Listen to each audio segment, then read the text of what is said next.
लाग्राफ्राबो बाहागो लाफैनांसिगौ। बिथांमोनहा जाहैबाय फारियै थरायना दैजि ब्रह्म फैनो खावलायहरनाय जाबाय। बेनिफ्राय नैथियाव मुस्रिमा मामुनि खाख्लारिखौ फैनो खावलायहरबाय। बेनिफ्राय मुस्रिमा मीरा ब्रह्म बिथाङा बर' रेबग्रा जथुमनि बिबानगिरि, बिथांखौ फैनो खावलायहरबाय। बेनि उनाव बहाय साधना ब्रह्म बिथाङाबो बाहागो लागोन। साधना ब्रह्मखौ बाहागो लाफैनो मासि लाफैनो खावलायहरबाय। बेनि उनाव जेनेभा मुसाहारिखौबो खावलायहरबाय। आरो जोबथानायाव नीला हायनारि बिथांखौबो खावलायहरबाय। मीरा ब्रह्मआ बैथियावनो दंमोन लिस्टआव, दाबो सौफैयाखै। दा जोबथानाय बाहागो लाग्रायानो मासियाव सौफैबाय, नाथाय मीरा ब्रह्मआ दाबो सौफैयाखै।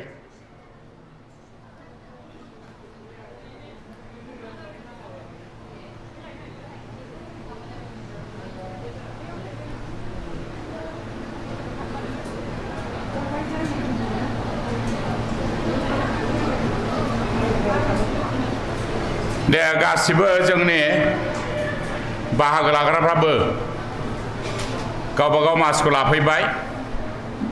दा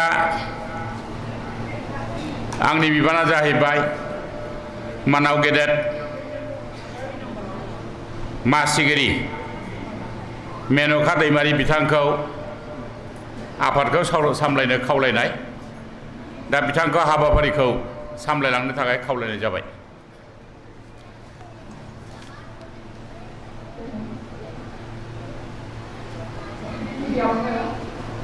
बेलासिनि बयनिबो गाहाम हामलायनायखौ बावहरग्रोनानै आङो हाबाफारिखौ सालायलांगोन।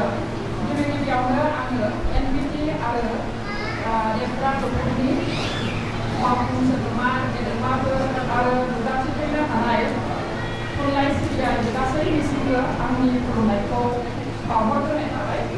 दानिया सायख'जानाय हाबाफारि हिसाबै मासिगिरि बिबानखौ लानानै आङो आइजो खन्थाइगिरि जथुमनि थामथि हाबाफारिखौ सालायलांनो आखायाव लानाय जाबाय। दानिया गिबियावनो खन्थाइ फरायसिगोन बिथां फरायना दैजि ब्रह्म बिथांखौ गावनि खन्थाइखौ फरायथिनानै होनो थाखाय खावलायनाय जाबाय।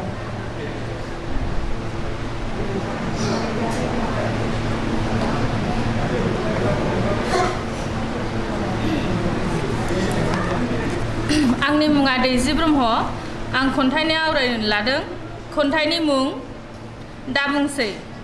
दाबुंसै नोंनि अननाया लाथ्र'नो हायो अननाय होनानै आंनि बायलें गोसोखौ सिफायबाय। नोंनावदि मा माया महिमा दं आरो दाबुंसै नोंनि खोथा सानबानो आंनि गोरबो बिखाया सुदेम मोनो। नों आरो आंनि गेजेराव अनलायनायखौ दाबुंसै नों दाबुंसै। दानिया आं दोंसे खन्थाइ सुजुबावदों। गाथोन। जों गामि सेरावनि गाथोनाव बोहैनाय दैसानि दाहार बायदि जिउनि बोहैनाय लामाया बबेसिम बोहैलांगोन, बबाव जोबथाहैगोन मिथिया रावबो। फैबाय थागोना मा जागोन, सोरनि जिउआव मा लिरनाय दं मिथिस'आ। गाथोननि बुब्लिखौ दिनैनि आंगोआ गाबोननि मालायनि जानो हमदों। सोरनाव सौहैगोन मिथिया बोहैनाय गाथोननि दै दाहारा माखौ सौसिलांगोन, सोरनि साजों बोहैलांगोन। गोजोन्थों।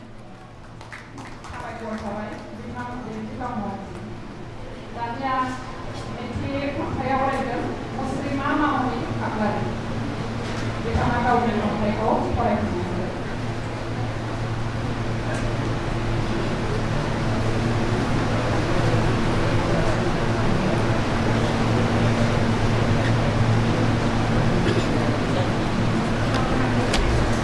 गिबियावनो आंनि बेयावहाय नुजाथिफैनो हानाय सामलायगिरि आफादगिरि मानगोनां नोंथांमोनखौ आंनि गोसो गोरबोनिफ्राय खुलुमनाय जासिहरग्रोबाय। आं दोंनै खन्थाइ आवरायनो सानदों। बे खन्थाइनि मुङानो जाबाय गिबि खन्थाइ, बेनि मुङानो जाबाय दाद गोसोनि दावहा। उन्दुरोमा रोमि हर गेजेरनि समाव बिमाया बिखायाव गोबाना उन्दुखन्नाय, राव रायलायनो गोरों हौवासाया सिमां आमां सिरि मोनखाङो। बिमानि बिखायाव गोब्राबै गोबासिननानै सोङो गिबांसिन गाराङै, मानो गाबो बिदि? हा फिसा हौवा, हा फिसा हौवा। हा फिसा हौवा दावनि दुखुनांथाव देंखोआ बिमा फिसानि गोरबो दरनैखौ सिगिफैदों। बुरखायो बिमाया गावनि गिनायखौ दोनखोमाना, गथ' बुरखायनाय मेथाइ रोजाबै रोजाबै। बै दाउनि दाहा बायदि गावनि गोरबोनि फिसाखौ गोमाजानो गिना, गोदै रावखौ गोमालांजानो गिना, गाव फोरोंनाय सोद्रोम आखुखौ बायगर जाजानो गिना। हरै गोजानाव दाउला गिसिरनायखौ खोनायो सानैबो, गगरे ग, गगरे ग। सोरांसिगोननि रादाब मोननानै बिमा फिसा सानैनिबो गुस्थियाव खुसिजों मिनिनाया रिफिखाङो। सोराङा फेजेनो खोमसिखौ, गिनायाबो जेननाङो बिसोर सानैनि दाद गोसोनि दावहायाव। सानजा अख्राङाव सान गोरलैनि आलायारनजों बिसोरनि सिथ्लायाबो स्रां जायो। बायदि रोखोमनि दाउसिन दाउलानि रंजानायजों, गोदै देंखोनि मिलौदो मेथाइ खननायजों, बिलाइ सिरिजोबनाय लंथं दालायाव गोदान बिलाइ खिलियो, बिबारफोरा बारफ्रुखाङो। जुमब्रासे अखा हादैजों सिदोमा जायो, रानस्राव बैसोमुथिनि बिखा। गामियाव खाम सिफुं सेरजा दामनो गोदान जोलैफ्रा थालिम होदों, बैसागु बरायनो थागथियारि जादों। दाना आरो दोंसेबाव खनबावनोसै।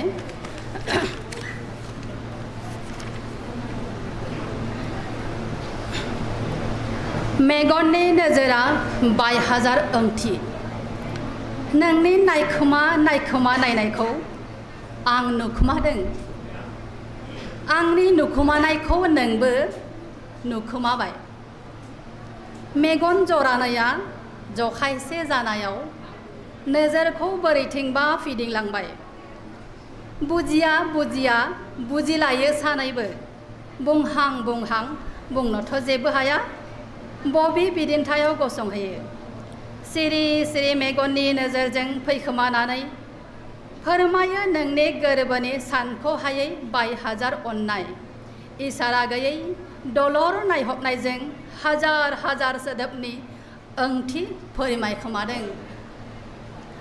सानस्रिनि सिमां रायजोआव सानस्रिहैयो आं, आखाइजों आखाइ हमलायना। साइबेरियानि गांसो बारियाव बेरायग्लांहैयो। गुफुर गुफुर थुरि बिबारफोरा सुदेम बाराव मोसायो हायलु हायला। गुरै माहि आथिंनि बिलिरनायाव हाग्रानि थुफिनाय फिसा फिसा रंगिना बिबारफ्रा मिनि खुसि बारगेवलाङो। अंहाया अंहाया मोनो गोसोआ, दुंब्रुद दुंब्रुद गोरबो दरनैया बांसिन दुंब्रुद जासिनो। स्रो स्रो बारनाय बारा हसारनाय गोसोम खानाय बिलाइखौ आंनि मोखां फारसे लासैयै बुबोयो।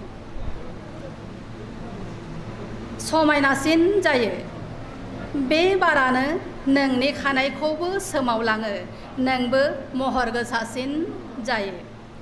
निला अख्रांनि बबेबा दाखासे जोमैया अनलायनायखौ मेहेरगोनां खालामनो फ्रि फ्रि अखा जाना थाइफ्रि फैयो।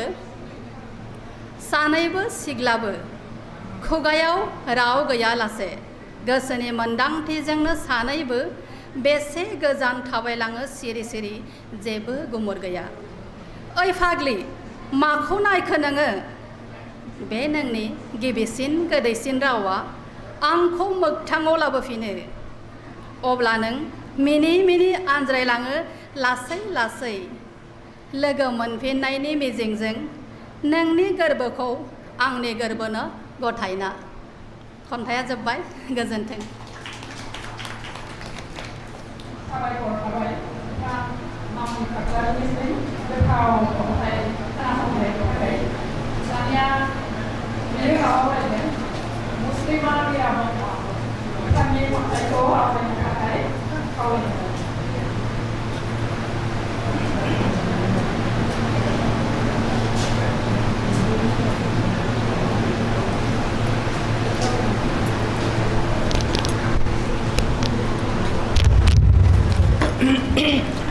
रैदोब बेलासिनि बयनोबो आंनि गोथार अननायखौ आं गथायबाय। बिनि उनाव आं आंनि खन्थाइखौ आवरायसिगोन। गिबि आंनि खन्थाइनि मुङानो जाबाय मोनाबिलि। उदां अख्रांनि सोनाब फैसालियाव जेब्ला गोजा जाहाबनाय बांगाल थै, बेवनो नागिरो आं नोंनि गोथां महर।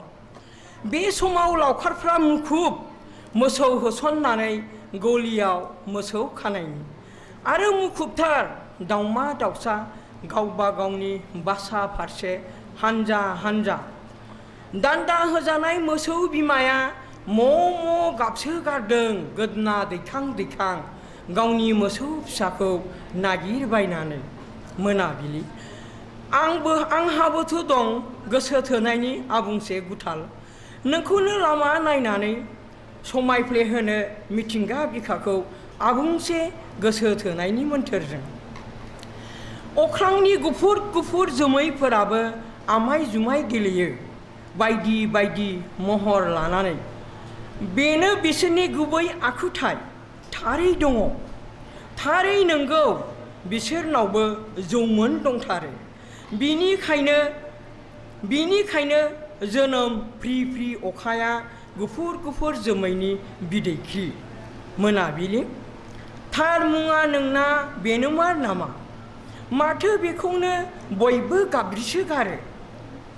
बेवनो हाबनानै दं आबौ आबैमोननि आबुंसे हुदा मोन्थोर। मोनाबिलियाव मोसौजों हालेवनानै माइ गायनो हा फोमोननो हामा। हामा मोनाबिलियाव खुगाजों मुसुरनो निदान लेंहरनाय जायोनो। हामा लाइमोनफोरा मोनाबिलियाव खर' लोबनो। हामा लाइमोनफोरा मोनाबिलियाव खर' लोबनो फिसाइ बोराइ मोनोनो। हामा मोनाबिलियाव खुदियाफोरखौ थुखैनो गगा मोननानै लोमजायोनो। सामफ्रोमबो मोनाबिलियाव बाथौ गुदियाव गासा सावनांगौनो। न'खरनि आइ माइनावा खुसि जासोगारोनो। आरो बाहेरानि गाज्रि बार गाज्रि नोजोर होबथाना लाखियोनो। हामथारानो मोनाबिलियाव मालायनो माइ माइरं बिलाइनो। आबौ आबैनि हुदा मोन्थोरा ब्रेव ब्रेव गाजा बेरथों। फै नों मोनाबिलि सानफ्रोमबो आंनि लांगोनाजों। आं आर'नाइ गामसा दानाय जुलिनि सिमां सुजु सुजु नों अननानै एसे नायखंख्रेलां। गोसो थोनायनि फंसे राव होलां। ओमफ्राय नैबे मोनसेया जादों देवोलनि आबिर। गोजा गोजा गुस्थि मिनि हाले हाले हाथाइ रिजि। दफावलु दफावलु देवोलनि आबिरजों दाफबनाय दफावलु दफावलु खावलाय देवोलनि आबिरजों थाबायनाय आगाननि थं गैया। मेगननि नोजोर जेन जों रावबो नङा। फांदां फांदां बिखा सैमा अरलाय होनाय फागुननि सिमां हां थोनो थोनो। देग्लायबो बहा थोबाव गाबोननो सैत्र दाननि 1 अक्ट'। माथो बयबो बुंसोलायो गोसो थोनायनिख्रुइ जिउआव गोथावसिन मोनबो गैया। बैसोआ उल्थां फाल्थां दाख्रायो सोमोन्दोफोरखौ निरिद बसनो। बैसोआ उल्थां फाल्थां दाख्रायो सोमोन्दोफोरखौ निरिद बसनो। थैब्लानो जोबनायखौलाय। सोंखारिनाय रावफ्रा बिदिनो खासै फाला बदल। आंबो सोरखौबा सोरबायाबो आंखौ। नाथाय रावबो बुंनो हाथारनाय नङा गोसो थोनायनिख्रुइ गोथावसिन गुबुन माबा दं। बेखायनोसो बयबो बुंसोलायो जायहा गोसो थोनो रोङा बेहा बैसोखौ हमथानानै लाखिनो हायानो। Thank you.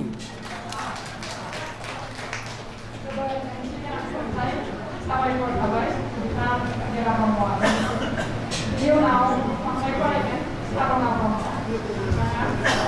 बिथाङा गावनि खन्थाइखौ फरायनानै होदों।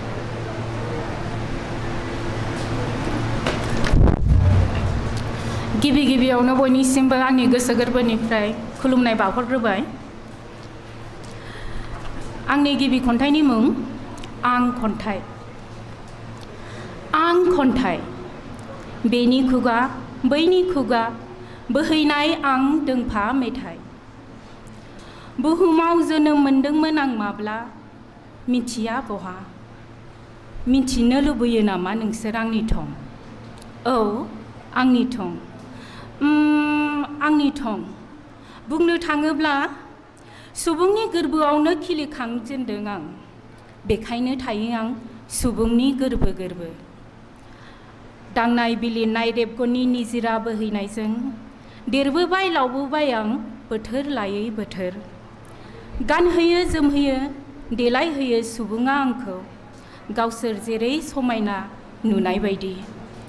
बेखायनो माब्लाबा फागुननि गाबजों लाइजाम गांसेनि महर लायो आं सेंग्रा सिख्लानि गोसो थोनायनि। माब्लाबा दुखुनि माब्लाबा रंजानायनि बोहैयो माब्लाबा मोदै सोरनिबा गोरबो गिसि खालांनायनि। खबाम लायै खबाम माब्लाबा दाउ खौवौनि मेथाइ रोजाबनायजों सिउ सिउ बारनि सिफुं सुनायजों दन्दा जोमैनि खाम दामनायजों मोसाफैयो बारदै सिख्ला आंनि सिथ्लायाव मिथिंगाखौ गुस्लायहोनायनि रादाब खानानै।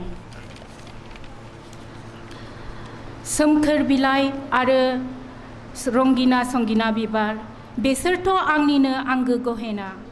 बेखायनो माब्लाबा गावनि रेबगननि जादुजों सुबुङा मिथिंगानि बायदि रंगिना संगिना गाबजों हायनास्रि समायफ्लेहोयो आंखौ। गोसोनि बुंस'हायै फोरमायस'हायै अननायनि थफ्लाखौ बायदि बिबारजों रुजु रुजु खेंफ्रुना होयो आंनि सोलेराव। बोथोरनि अखा दैमा दैसा निजोरा बेसोरजोंथ' आंनि नागारहायै सोमोन्दोखा। बेखायनोथ' माब्लाबा अननायनि दैमु बोहैयो बेनि गोरबो बैनि गोरबो। खोरोमदाव हाग्लायनाय अखानि थरथिंफोराव थाजिम सुग्लायखाङो दुंहाव बिखा। सावननि मिलौहाब सिफुंनि देंखोआव सोमखोर दुब्लिया रंजाखाङो फ्रि फ्रि अखानि गेलेनायाव। आरो नुहैयो सिमां आघोन दुब्लिनि सनानि माइ बिदां। फुंनि सान गोरलैजों जथायना होयो आंनो जिउनि मोगथां महर। गावदां अखाफोरनि हराव लोगो हमहैयो आंखौ आंनिनो सायखंजों। आं थैनो रोङा आं थैनायबो नङा। सुबुङा थैलांब्लाबो थांना थागोन आं गोरान खाखोर बिलाइयाव। थांना थागोन आं बयनिबो गोरबो गोरबो। मानोना आं जादों खन्थाइ। मानोना आं जादों खन्थाइ। आंनि नैथि खन्थाइनि मुं मानोना। आंनि रेबगनजों गबोनाय मोदैखौ गोसो गैयाब्लाबो नों फरायनांगोन। मानोना गबोनाय मोदैयासो आंनि रेबगननि नाथाय लिरजानाय खाखोर बिलाइया नोंनि गोरबोनि। आंनि हांजों गबोनाय दाहाखौ रुजुनो हायाब्लाबो नों मोनदांनांगोन। मानोना गबोनाय हांआसो आंनि नाथाय दाहानि लिरथाया नोंनि लांगोनानि। आंनि गोरबोनि जोंब्लावनाय बनजारखौ खोमोरनो हायाब्लाबो नों दै लुसोमनांगोन। मानोना जोंब्लावनाय गोरबोआसो आंनि नाथाय गोरान बनजारा नोंनि नोजोरनि। आंनि मैखुनाव मावखांनाय दोहोखौ दबथायनो हायाब्लाबो नों हमथुमनांगोन। मानोना मावखांनाय मैखुनासो आंनि नाथाय सोमजिनाय दोहौआ नोंनि जिउ लैथोनि। खन्थाइया एसेनोसै। गोजोन्थों।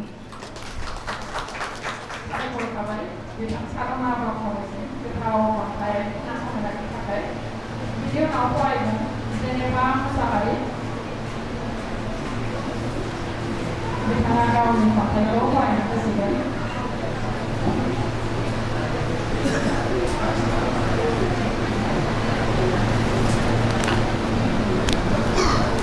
खुलुमबाय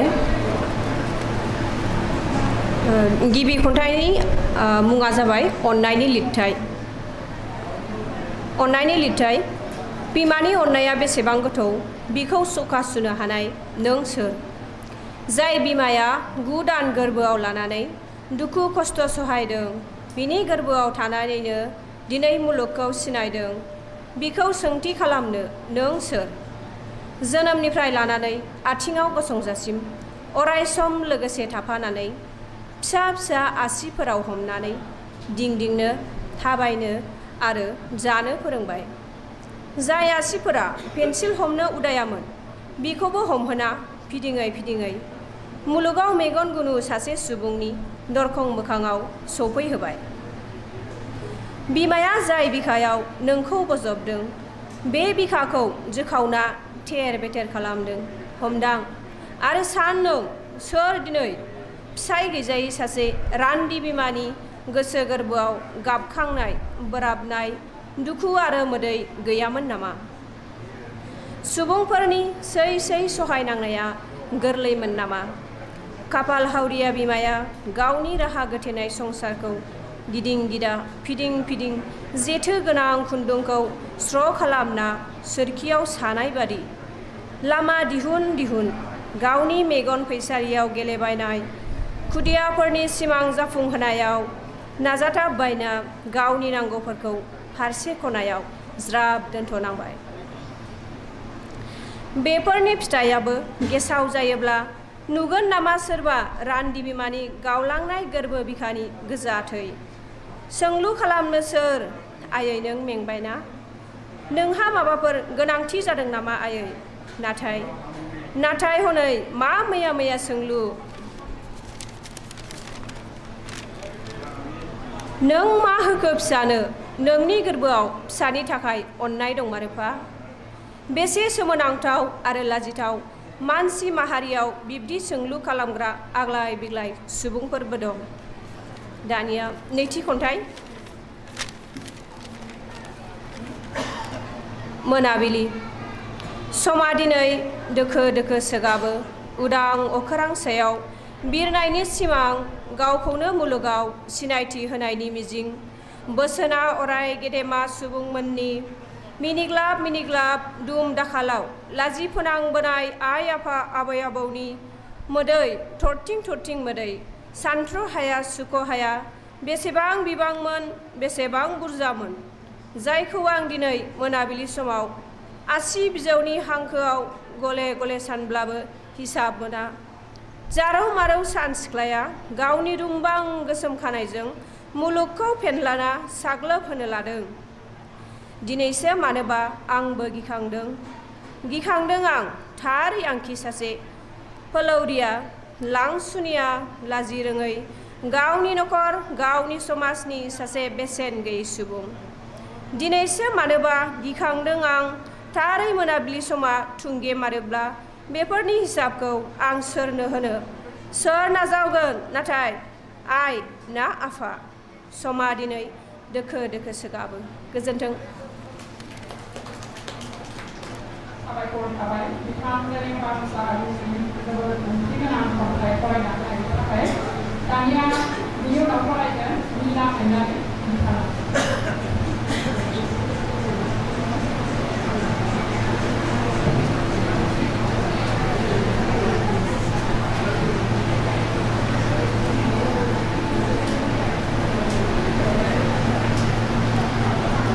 बेलासिनि बयनिसिमबो अननाय खुलुमनायखौ जासिहरग्रोनाय जाबाय मानगोनां मासिगिरि आरो लोगोसेयै थुनलाइ सिबियारि खन्थाइ लिरगिरि नोंथांमोन दिनै आं दोंसे खन्थाइ आवरायनो लादों खन्थाइनि मुङा जादों रजेनि अननाय रजे नोंनि अननाय मा एसेबां मुहिनि गोनां जाबायसै नों आंनि थाखाय अरायबो खाराव माराव बावाखै रजे आंबो नोंनि बिबार बारियाव सानैजों गेलेनाय समाव होबोनाय नोंनो रादाय गेवाखै सना जोंनि फालिगान्थि थेवब्लाबो रजे नों जायो मानो गोसो हांखुर मोजां गाज्रि गोबां दंमोन रजे मावनांगौ हाबा नाथाय रजे थाफैबाय नों रादाय होफैनाय जाफुङैयावनो बैराथि जरा आलारि बाथिजों आंनि न'नि लांग्रा मोखाङाव नाथाय रजे थाफैबाय नों रादाय होफैनाय जाफुङैयावनो बैराथि जरा आलारि बाथिजों आंनि लांगोना मोखाङाव ओंखारबाय रजे आंबो नोंनिनो अननाय मोनफिननो आवा खुन्दुंनि दालांजों नोंखौनो लोगो हमहैफिननो एसेनोसै आंनि खन्थाइया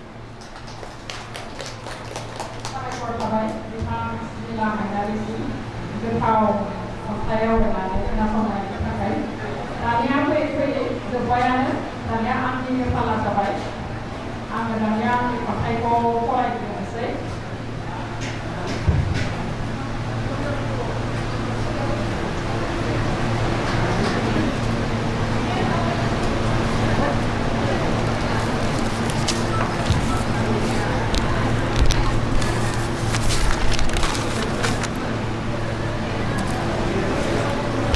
आंनि गिबि खन्थाइनि मुङा जाबाय अन्थाइनि गोरबो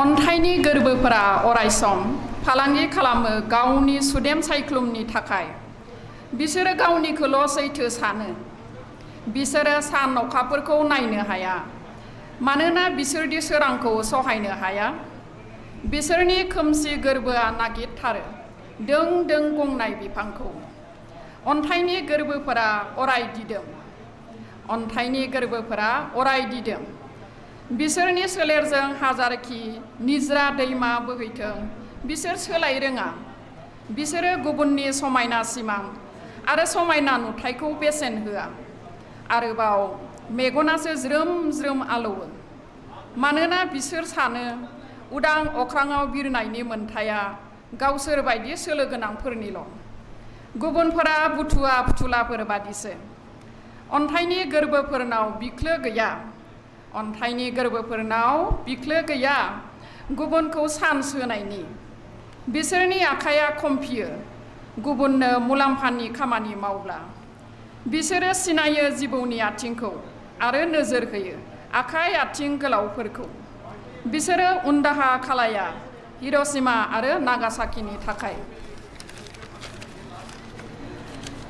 अन्थाइनि गोरबोआ लानो हाया आंगो आंगो मोदोमनाय अन्थाइनि गोरबोआ लानो हाया आंगो आंगो मोदोमनाय बिसोरो सिखोमाथारो गावनि मालायनि बिसोरो मोनदांस'आ बोथोरा सोलायसुला एन्जरादि सिंहखौ बासायो सोमखोर बिलाइनि सायख्लुमादि दसेनि आरो हाथासि हरादि सानावबो बेरायथिं साननैनि उनाव बरादा गला जाब्ला सैमायाबो लामा हगारनो बायो आरो बिसोरनि लांगोनायाव रज'गोन ग्रौ ग्रौ सुग्रेंबारि बिसोरनि लांगोनायाव रज'गोन ग्रौ ग्रौ सुग्रेंबारि नैथि खन्थाइनि मुं गुस्लायनाय निरोन खुगानि बुंनाय गोदै गोखा रावनिख्रुइ मोखांफोरानो गोबां बाथ्रा फोरमायो आयनायाव गावनि थार महरखौ नुनाय बादिनो मोखाङाव नायनानैनो गोबांनि सानरेबखौ फरायनो हायो मानसिफ्रा बयबो मुखुब गावखौ गुस्लायहोनायनि रोनाव गोरबो अखराङाव जायग्लं सिमांखौ जाफुंहोनो बायदिसिना फावथिना खालामो सात दान्दालि सिमांनि फेनायाव गोरबोफोरा अन्थाइ जालाङो फोनलाङो थैनि सोमोन्दो अहंकारजोंनो बावगारलाङो बुहुमाव गावदि आलासिसो बिगोमा नङा नाथाय फावथिनायाव गुफुंनाय हाद्रिया गावनि मोखाङावबो सिथाबना थायो आरो बिसोरनि सिमाङा हाथफ्ला जालाङो एसेनोसै आंनि खन्थाइया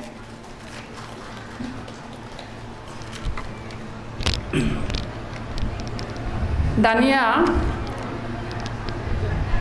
खन्थाइगिरि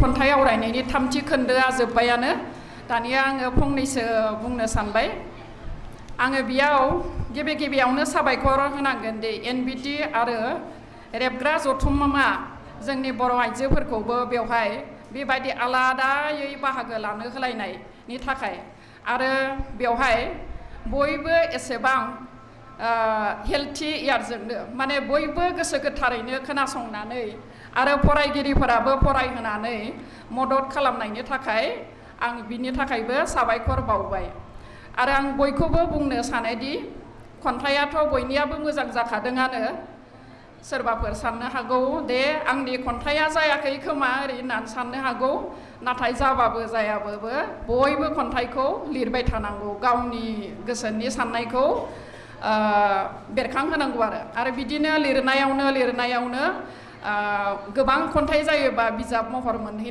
मोनहैयो आरो बिजाब महर मोनहैनानै जोङो दानिया गोबां गौथुमनिफ्रायनो बान्था होनायखौबो नुनो मोनबाय जेनेबा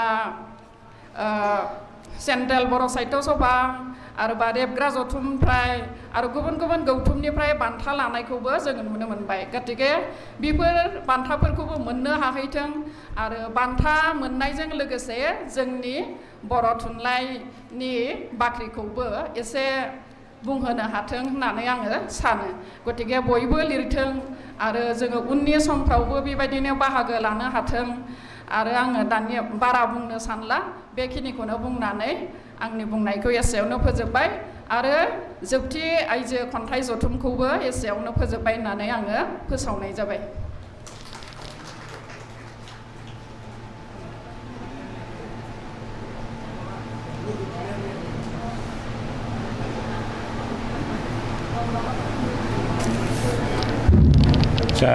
जोंहा मेन'का दैमारि बिथाङा जोंनि बे जोबथा हाबाफारिखौ मोजाङै मोजां सामलायलांबाय बेनि थाखायनो बिथांनो आङो बर' रेबग्रा जथुमनिफ्राय गोरबोनि साबायखर बावबाय। दा जोंनि बे साननैनि सल'बाथा फरायथिनाय आरो आइजो खन्थाइगिरि जथुम बे गासैबो हाबाफारिया जोबनानै थांबाय आरो नैबे जोंनि 38थि जोनोम सानजों लोब्बा लाखिनानै खुंजानाय हाबाफारिनि गासैबो हाबाफारिफ्रा फारि फारि जोबबोबाय। दा जोबथानायाव जोंहा दा मोनाबिलियाव 4 बाजिनि उनाव बिदाय फोरबो दङ बिदाय लानाय हाबाफारि।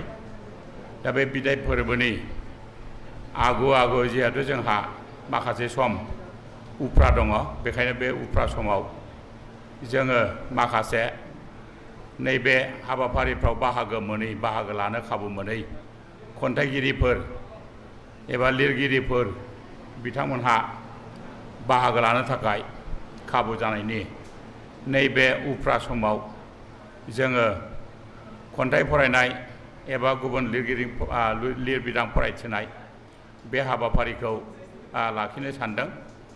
दा बेनिखायनो नैबे हाबाफारिखौ दसे सम 1 घन्टानि थाखाय सामलायथ'नो जोंहा सपन बसुमतारी सालबारिनिफ्राय फैदों। बिथाङा जोंजों बर' रेबग्रा जथुमजोंबो सासे मुखुब मावथि महरै हाबा मावफायो आरो बिथाङा लाइमोन लिरगिरि जथुमनि सासे बिबानगिरि। दा बिथाङा लोगो थुनलाइयारि नेहाथारि लाइमोन लिरगिरि गौथुमाव। दा बिथाङा नैबे हाबाफारिखौ सालायथ'गोन बेनिखायनो बिथांखौ आङो जौसाङाव फैनानै हाबाफारिखौ बिबान लानानै सालायथ'नो थाखाय खावलायनाय जाबाय।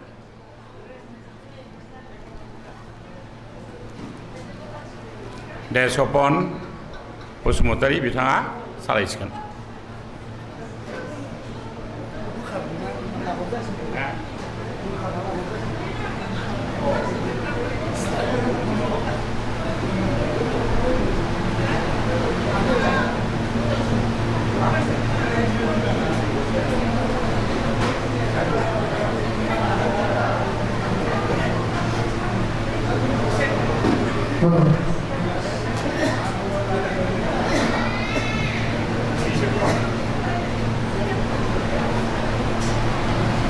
गिबियावनो गोसो गोरबोनिफ्राय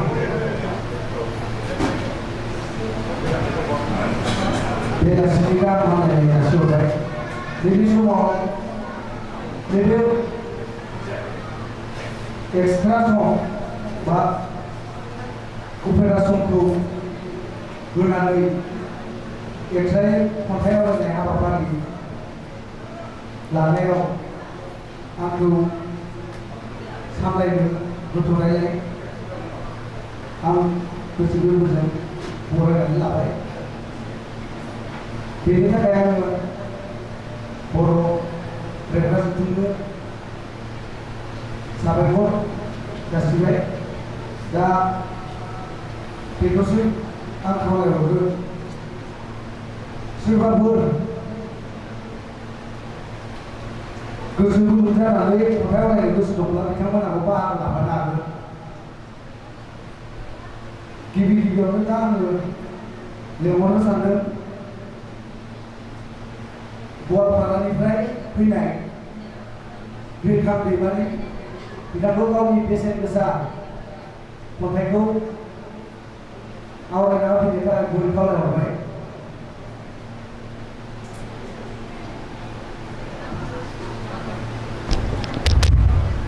खुलुमबाय।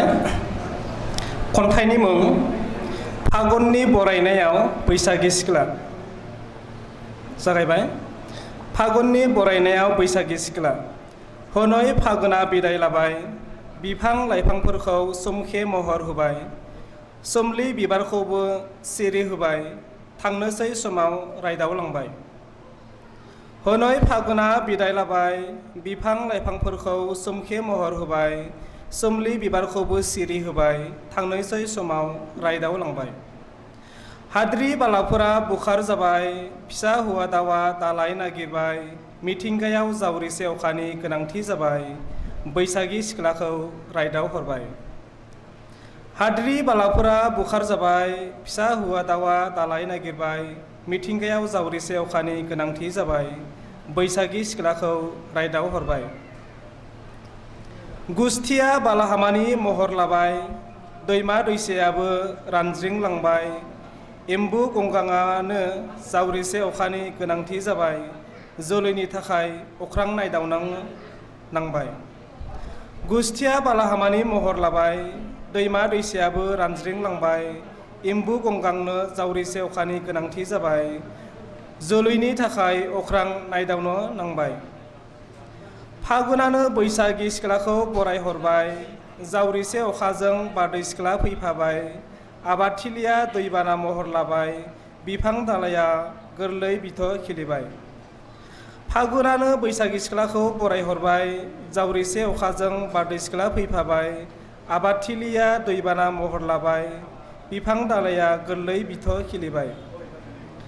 फागुननि बरायनायाव बैसागि सिख्लाया गोजोनबाय सोमखे मोखांखौ मिनि रंजा होबाय हा फिसा हौवा दावाबो रिंखां होबाय एम्बु गंगाङाबो रैसुमै सिफुं सुबाय।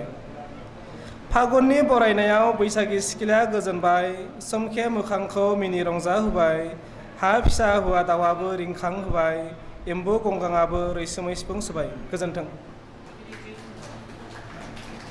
जोबोद मोजां जादों खन्थाइया। दा आं जौसाङाव लेंहरनो सानदों जोंनिनो दिनै जाय जौसाङाव जों सुबिदा मोनदों बे बर' रेबग्रा जथुमनिनो मोनसे समनि बारग' आफादगिरि मानगोनां बिजय बाग्लारि सारखौ गावनि बेसेन गोसा खन्थाइखौ आवरायफैनो थाखाय गुरै खावलायहरबाय।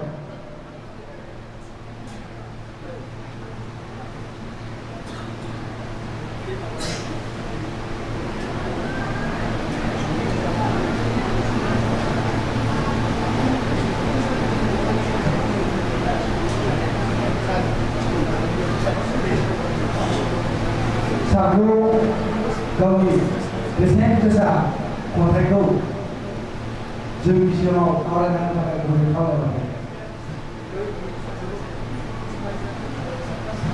सारखौ आं बुंनो हायो बे समाव दोंसे नङा सार नोंथाङा गोसो दंब्ला जोंनि गोथारफोरनि दङ रायज्लायनो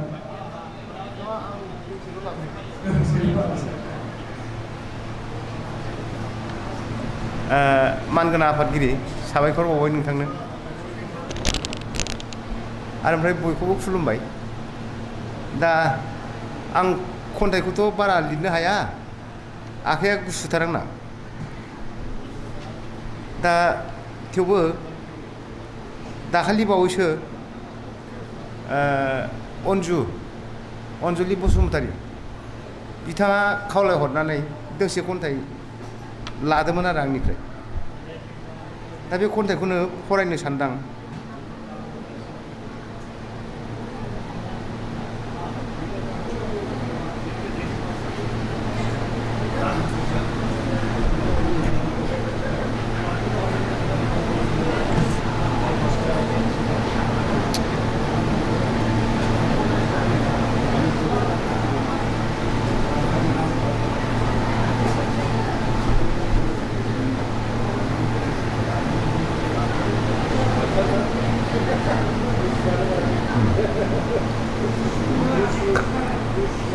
आंनि अख्राङाव सानथ्र'हायै सान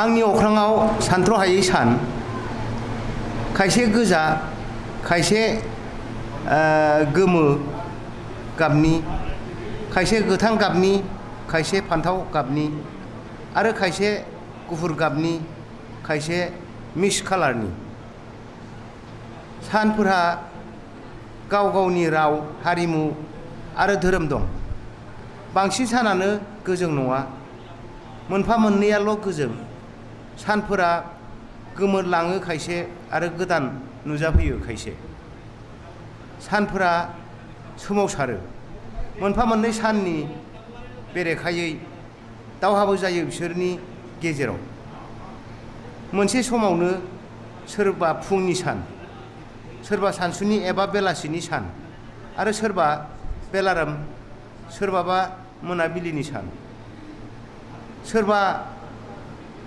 साना सोरबा जोला सोरबा साना मोननैबो आथोन गोनां आरो सोरबा साना आथोन गैरोङै सानफोरा मुं दं नामा बिसोरहाबो बिगोमा दं नामा बिगोमाजों माबा सोमोन्दो दं नामा खायसे साना गं दं खायसे साना गां दं खायसे साना लान्जाय दं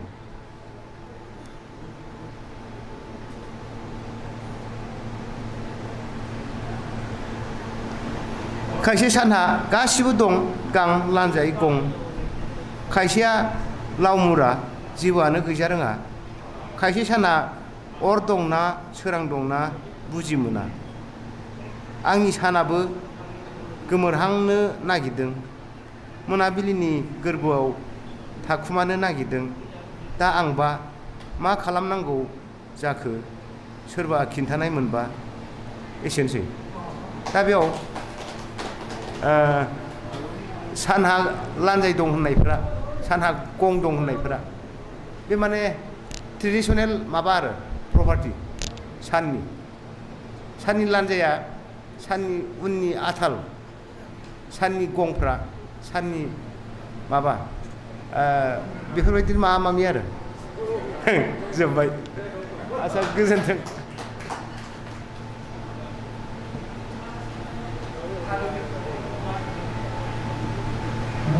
थारैनो सोमोनांथाव साननो गोनां सानाबोदि गांबो दं लान्जायबो दं बलबो दं सोरनाव अर गैया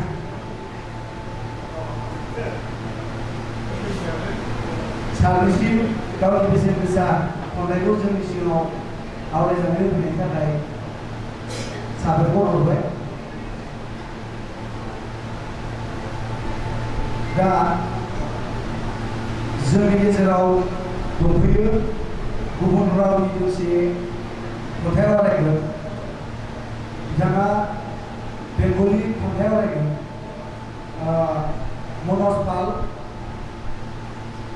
এলাকা মশলা আহি আহিব লাগে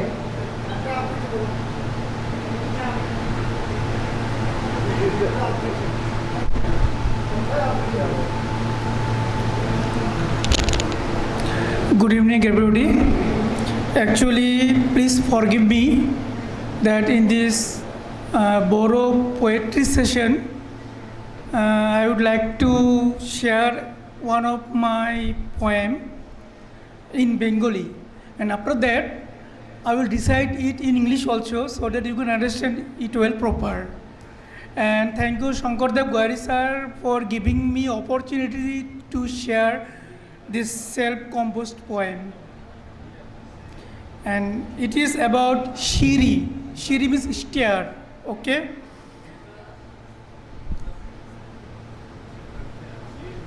তোমাদের পায়ের নিচে আমার বসবাস, আমার বাড়ি, আমার ঘর, আর আমার সব জুতোর চাটা পায়ের ধুলো আমারই জীবন। সেই ধুলোয় তোমার গা গিজ গিজ করলেও তোমরা চেয়ে দেখো না। ওই যে গরিব মেয়ে ছেলেটা, সে আমাকে চেনে, আমাকে ভালোবাসে, আদর করে, রোজ আমাকে পরিষ্কার করে,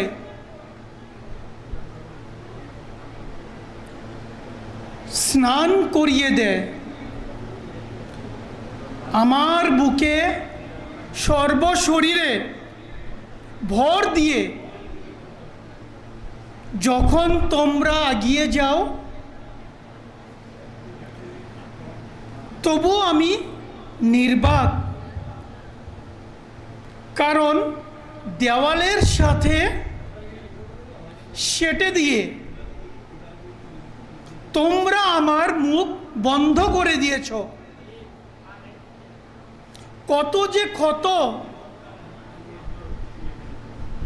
এই শরীরে, বুকে ঘা, তা তোমার নজরেও পড়লেও তোমরা চেয়ে কোনোদিন দেখো না। তোমরা কি করেছো জানো?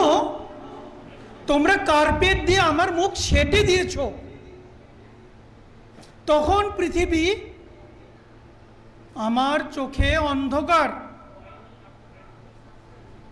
দম বন্ধ হয়ে আসে আমার। কতদিন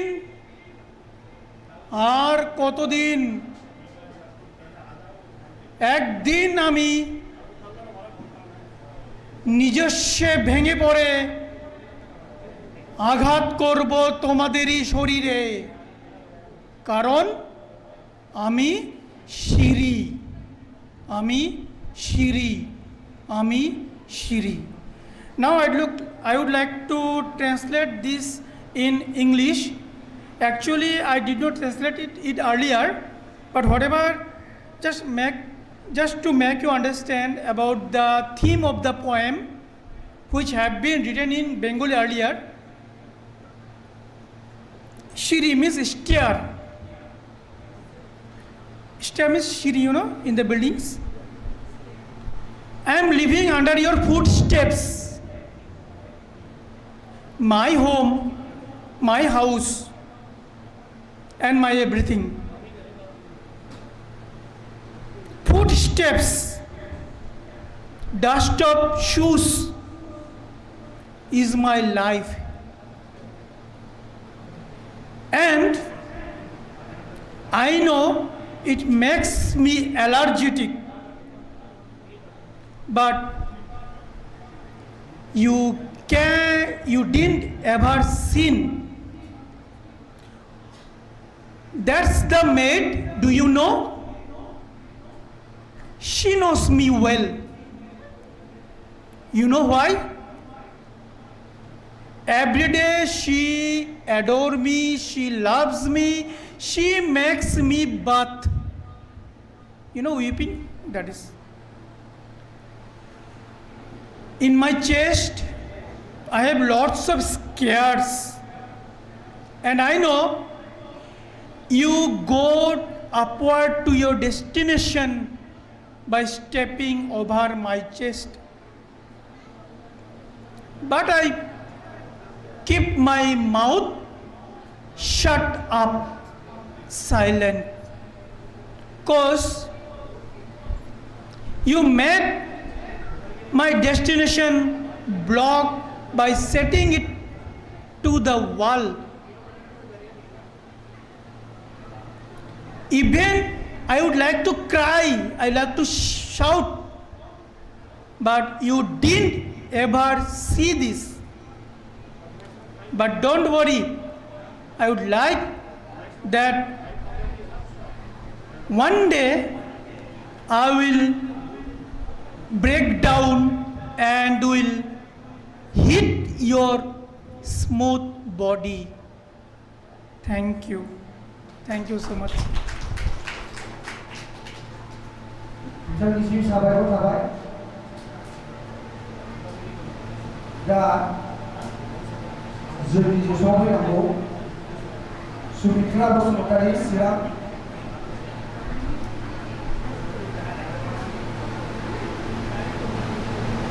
बिनानावखौ फैनानै गावनि बेसेन गोसा खन्थाइखौ आवरायना होफैनो थाखाय गुरै खावलायहरबाय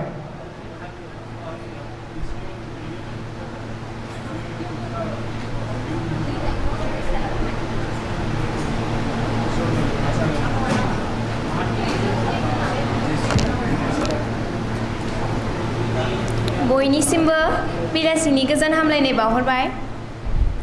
आंनि खन्थाइनि मुङा जादों खन्थाइनि खेमथा।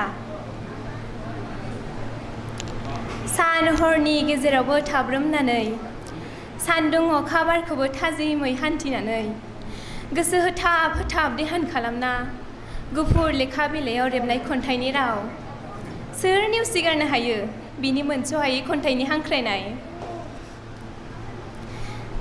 खोमसिनि हर गोथौनि सुहाबनाय समावबो थेन्थरोम थेन्थरोम मेगननि निनजों गोरबो सिंनिफ्राय सोरमायबोनाय खन्थाइनि सानलावरिफोरा जुजिनांदों खर'नि मेलेमजों आरो आखाइनि बोदोरिया हांख्रायनायजों। बुजिनो रोङोबोला इसादि दैज्लांनि बोरियाव उसिखांनाय दैमाया जेसेनो लुद्रा लुद्रि हाब्रां खुरखालाङो एसेबांनो खन्थाइगिरिनि खन्थाइनि राव होयो। बोदोरिया गोसोजों गोथौयै बिजिरोब्ला खन्थाइयाव सोलेरनि बिगुंसुआबो बेयावनो दं। आरो गाबज्रिनो रोङोब्ला अंखारनि मथुरजो मुं हान्थिनो रोङोब्ला खन्थाइनि रावखौ हरसिखांगोन सुखुनि बाना नोंनि सोलेर। गोजोन्थों। आंनि खन्थाइया एसेनोसै। साबायखर। मोजां जागोन दंबावोब्ला आवरायनो हाबावगोन खन्थाइफोरा बिदिनो जेब्ला हराव हरसे उन्दुलांनो हाया बेबो मालाबा खन्थाइनि मुं जायो।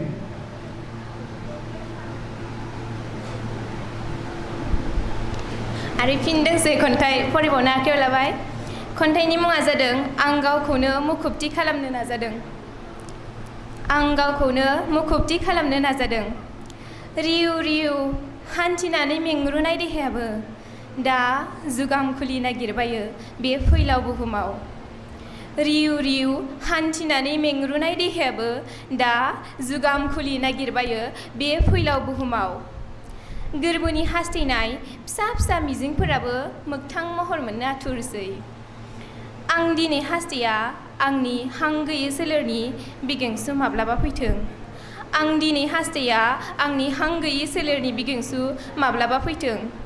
आं दिनै बेखौसो हास्थायो आंनि देहानि थैया दै जाथों आरो सोलेरनि दुंथाइजों लोगोसे मोनसे गोदान सिनाय मोनै मुलुगाव आगान होनो आरो गावनि हाबायाव अराय नांथाबनानै दुगानाय सोमजिथों। जेब्ला सोलेरा जौगानो थुलुंगा मोनो अब्ला गांहाबनाय गारामायाबो दै लोंनो बावगारलाङो आरो उखैनायखौ सिनायथि गैयि महरनि थुख्रा खालामफ्राङो। जेराव माब्लाबा माब्लाबा सान हरखौबो फारागथि खालामनो बावगारलाङो आरो गावखौ थाजिमै मुखुबथि खालामनो सोलोङो। बेनिखायनो आंबो दिनै गावखौनो मुखुबथि खालामनो नाजादों। सिमां फारसे सौहैनो उदां समाव बायदि हाबा मावना गोजोन्थों। Thank you. जों बयबो मानसियानो मुखुबथियाव थाखानांगौ। मुखुबथियाव जेब्ला जों थाया जोंनि थांखिफोरा फेलें जालांनो हायो आरो जेब्ला जोंनि थांखियाव जों मुखुब थागोन अब्लासो बे थांखिसिम सहैनोबो हागोन सानसे। दा फैनांगौ राकेट बसुमतारी बिथांखौबो गावनि बेसेन गोसा गोसो गोरबोनिफ्राय खनथुमनानै लाबोनाय खन्थाइखौ आवरायफैनांगौ।